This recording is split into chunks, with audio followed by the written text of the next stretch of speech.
Mrs. Shukrat Àríkẹ́ Ọmọlára Ojúròǹgbé àtọmọ wọn Rihanat Àríkẹ́ Arámidé Ojúròǹgbé akínyìn kú ayẹyẹ orí kádùn o. alẹ́ amúdùlíláyì mo dúpẹ́ fún ẹ ọba àkọ́kọ́ dá ọba ṣẹ̀dá sọmọ ọba tí kò lópin kò lálàfiwé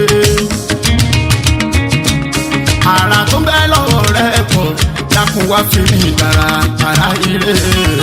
ó yá ẹ clear road fáwọn ọlọ́jọ́ ìbí tòní Mrs. Shukrat Àríkẹ́ Ọmọlára Ojúròǹgbé àtọmọ wọn Rihanat Àríkẹ́ Arámidé Ojúròǹgbé ẹ fún wọn láyè kí wọ́n ṣe fàájì kan jíjọ ọpẹ́ ní rẹpẹtẹ simply because òní ọjọ́ 24 oṣù kẹwàá ọdún tá a wà yìí 24th October lọ́jọ́ tá a bí wọn sáyé ìdí nìyí tá a fi ń celebrate àwọn méjèèjì Alhaja Afusat Amọ̀pẹ́ Agboola ọ̀tún ìyá ọjà Olúwọlé Ọba mall tí wọ́n wà ní shop FA 57 Lagos Island ní ká kí yín pé happy birthday and many more long life and prosperity. mo fi ní òwúrẹ́ o ta ni ó ṣe ẹni ṣe òun ni ó jẹ owó tí mo ná lórí ọmọ mi àjọ ní èmi ni ó kọ́. òwúrẹ́ o ta ni ó ṣe ẹni ṣe òun ni ó jẹ owó tí mo ná lórí ọmọ mi àjọ ní èmi ni ó kọ́. àmì yá rọ́bì gbogbo làálàá yín lórí ọmọ òní já sásán iṣẹ́ yín ò ní dìṣẹ́ ẹni ẹlẹ́ni ò ní jẹ́ṣẹ́ yín ẹ̀yin ni màmá àdìo màmá bákí màmá Rihanat Àríkẹ́ ọlọ́jọ́ ìbí tòní iṣu ọmọ máa jiná fún yín jẹ bó tilẹ̀ wù kẹ́ ẹ pẹ́ láyé tó ẹ ò ní fàìsàn lògbà ọkọ yín ládé orí yín wọn ò ní ṣíbọ́ láéláé o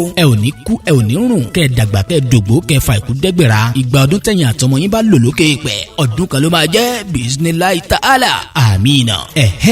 jẹ́ n kí oríkì yẹn bọnú ara wọn Mrs. Shukrat Àríkẹ́ Ọmọlára Ojúròǹgbé ṣebẹ́yìn lọ́mọ Òmùpó nípínlẹ̀ Kwara ẹ̀yin lọ́mọ Olómù Apẹ̀rán ọmọ ọlọ́rọ̀ agogo àsìngbà tí ń bẹ lọ́nà tòmù ìwọ sìnmí kémi ó sìn ọ́ lolómù ń ṣe lọ́jọ́ ọjọ́ síta lẹ́fi lẹ́mọ́ wọn lọ́wọ́ èwú yẹn dómò ó dọ̀tún àṣẹ̀ṣẹ̀gún yẹn dómò ó dòtú bá ń tẹ́ ìwọ jọ̀tún kó méwù dé mi torí èwú yẹn gba yìí ó jọ̀tún lọ́lẹ̀ bàbá tóbi yín lọ́mọ ìjà èwú yẹn tó ṣẹlẹ̀ ló mú ń jẹ́ ọjọ́ sí ló sọ bàbá yín dolówó ló sọ wọ́n dọlọ́mọ ẹ̀yin lọ́mọ bọ̀rọ̀kọ̀là ọmọ bọ̀rọ̀kọ̀ lówó lọ́wọ́ ó wá ya ẹjẹ́ ń lọ sí Ìjẹ̀gùn ìyẹn satellite town àti ilé ọkọ yín ilé Ojúròǹgbé nílùú Èkó kákí ẹ̀yin àtọmọ yín papọ̀ kórí owó ẹ̀yin lọ́mọ Èkó àkété ilé ọgbọ́n Èkó àkété ìlú òye Èkó arómisálẹ̀ gbẹlẹ̀gbẹ ẹ̀yin lọ́mọ afínjú ọjà márùn gbẹ́ndẹ́kẹ́ ọ̀bùn wọjà wọn apárí dàrídà ta ló sọ pé olómi lẹ́kọ̀ọ́ ẹbí wọn pé ta ńlá bàtàbùtù bá ba omi kómi ta ńlá bàtàbùtù bá ba odòkodò Èkó tàǹgẹ̀rẹ̀ ti sáré ju ènìyàn lẹ́sẹ̀ méjì lọ ẹ̀yin lọ́mọ òòṣà ní ẹsẹ̀ ẹ má ṣe kútẹ̀rẹ́ torí òòṣà ń gbòbì kútẹ̀rẹ́ agbórí lọ́wọ́ ẹni ìyá wa Shukrat Àríkẹ́ Ọmọlára Ojúròǹgbé àti Rihanat Àríkẹ́ Arámidé Ojúròǹgbé akínyìn kú ayẹyẹ orí kádùn o àṣeyìí sàmọ́dún àṣàmọ́dún sẹ̀mí ìgbà ọdún kan ni. stepmommy Alhaja Afusat Amọ̀pẹ́ Agboola ọ̀tún ìyá ọjà Olúwọlé Ọba mall shop FA 57 Lagos Island ló ń kí í fún tọjọ́ ìbí. àìní ṣe òun ni ó jẹ owó tí mo ná lórí ọmọ mi àjọ ní